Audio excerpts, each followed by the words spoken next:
exec producer, Katie McAleese.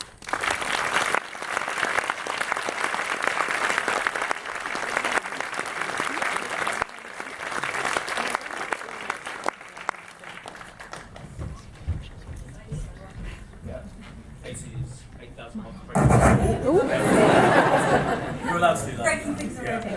And we have the director of the first episode, Alice Strout.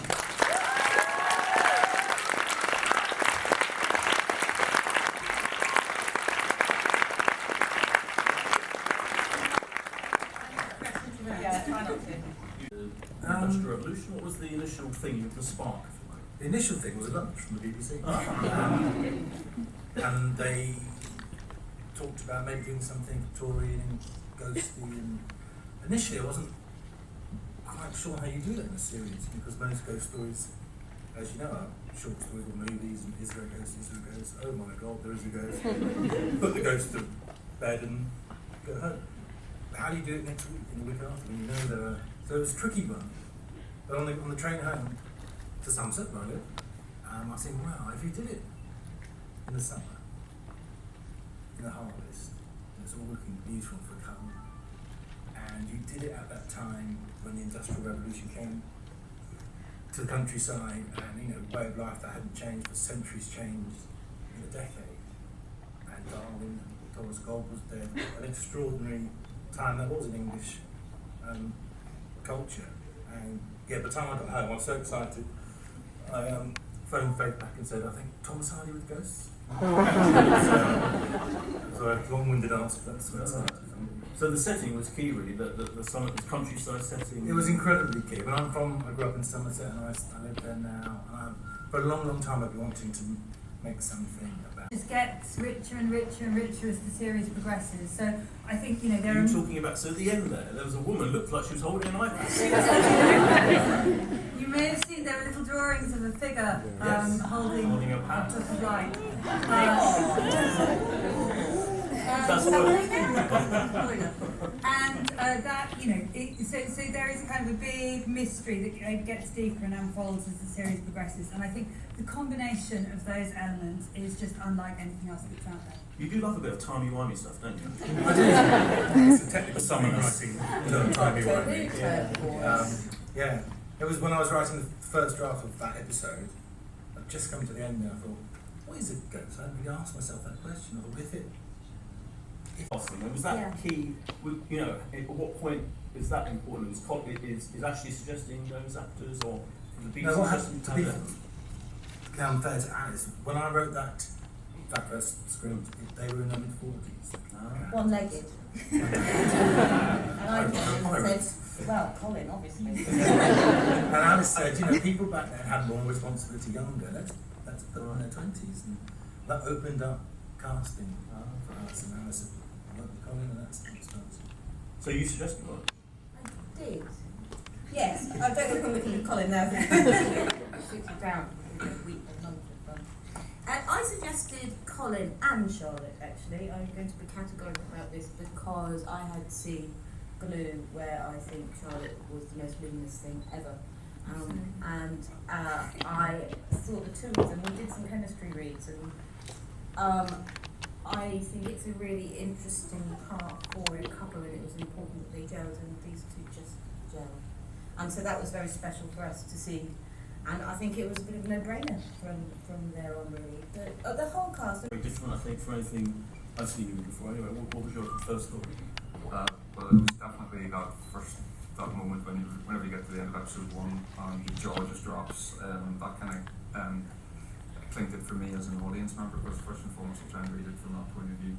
And then I think it's the intrigue of the character then that took me in. It's always I suppose it's always the dark, damaged characters that I tend to be drawn to, and there was a feast of that in Nathan, and the discussions that I've had with Alice and yourself, and you, Katie. I mean, it's been very, very open and collaborative. I think from the beginning we've talked about the journeys and how we want to develop it, and I think we've all been on the same page. So that kind of creative environment that we had from the beginning was so important.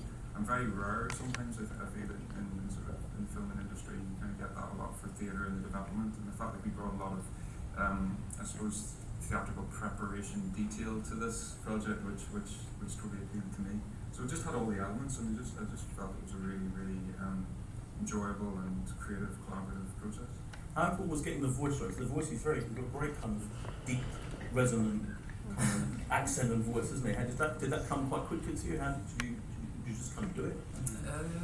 Yeah, I suppose in a way, you do all your work and you kind of trust that the work you've done will influence the way a character forms, and you kind of have to do as much as you can for filming before you kind of get on the set. But Alice was great because she kind of really insisted on a maybe 2 weeks really rehearsal period. I really made over a glass of wine. But did that come early? Did you notice that very early on? The two of you had that chemistry? I mean, I think the sign of good casting is to make sure that you're cast to get on, to be honest with you. It was such, not just us, but the whole cast really, you have to work together. I mean, it's kind of weird because you meet someone after a few weeks and you're like, sorry, I'm your wife. So you have to kiss and touch your mind, I'm really sorry. So it's kind of sort of that vibe. So it's nice that you find some kind of common ground, and we did, and we get on, and he's a lovely bloke, so it's really easy. Yeah, so it is that everyone was lovely. So.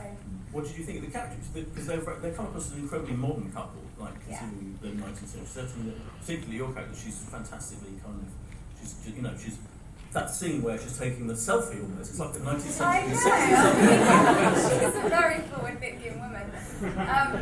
No, I fell in love with her because she was so strong and strong-willed and brash. And to be honest, my mum, who is in the audience, is kind of that woman to me. And doesn't get like that.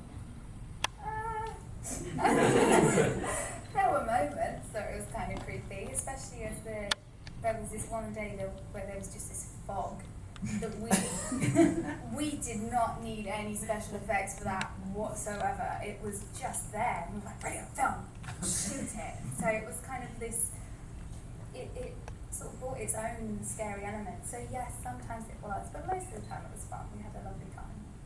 Colin, you'll have to walk around the creepy dark house quite well, certainly in that. Yeah, I mean, it's the house is a character in itself. It definitely fueled our, I guess, our belief in it all by being there.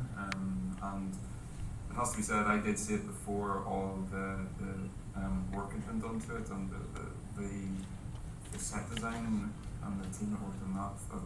The job they did is absolutely amazing. I mean, the sign of it is that it doesn't look like a set; it just looks lived in. It looks real, and I mean that's all part of it. That's all part of living the parts of the drama.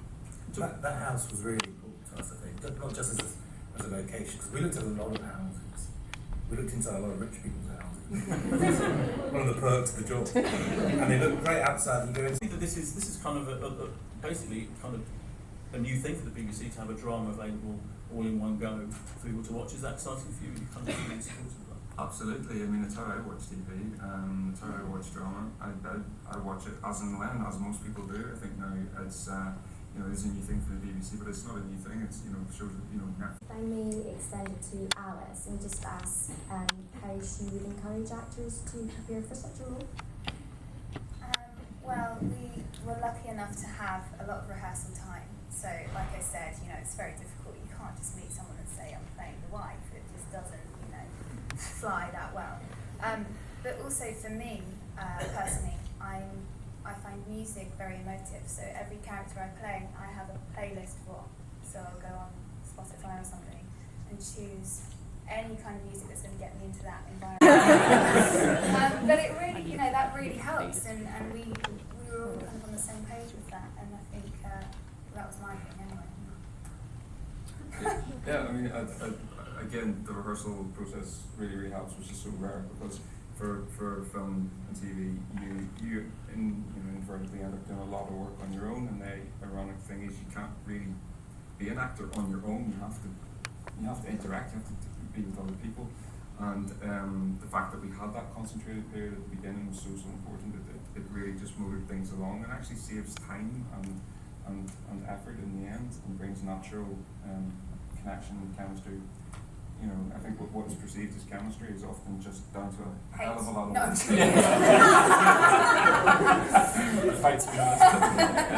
You know, it's the connection that you have, and that can only come through real solid work. And yeah, you just And really nice people.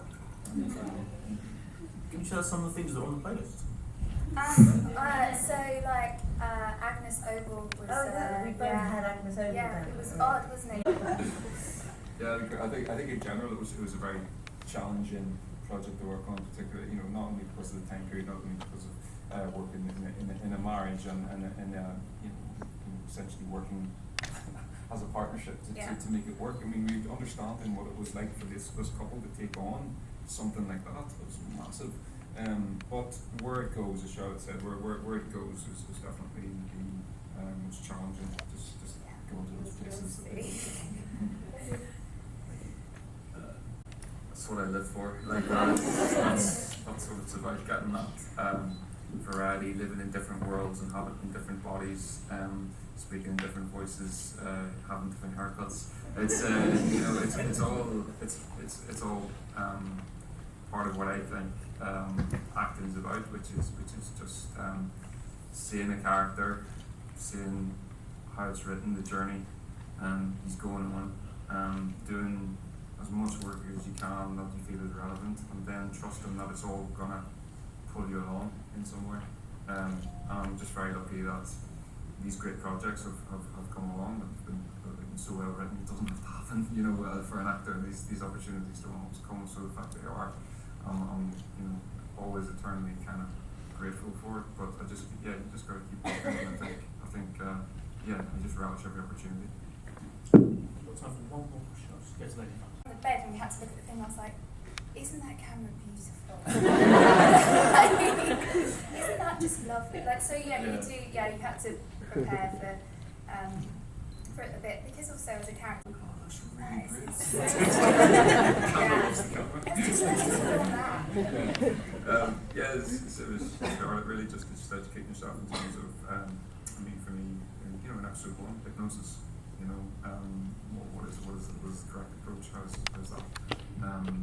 Psychological conditions. I mean, all those things are useful. You don't necessarily use them or think about them when you're doing them, but the fact you've done the work, it's got to be in there somewhere. I think that just anything that you feel is relevant is relevant. Thank you. I'm afraid we have run out of time. We talked about such a rich program about Rehearsal, but we can't. But you can all watch it on Friday, and I'm sure we'll be binging on it. Thank you so much to the panel, and thank you to everyone for coming.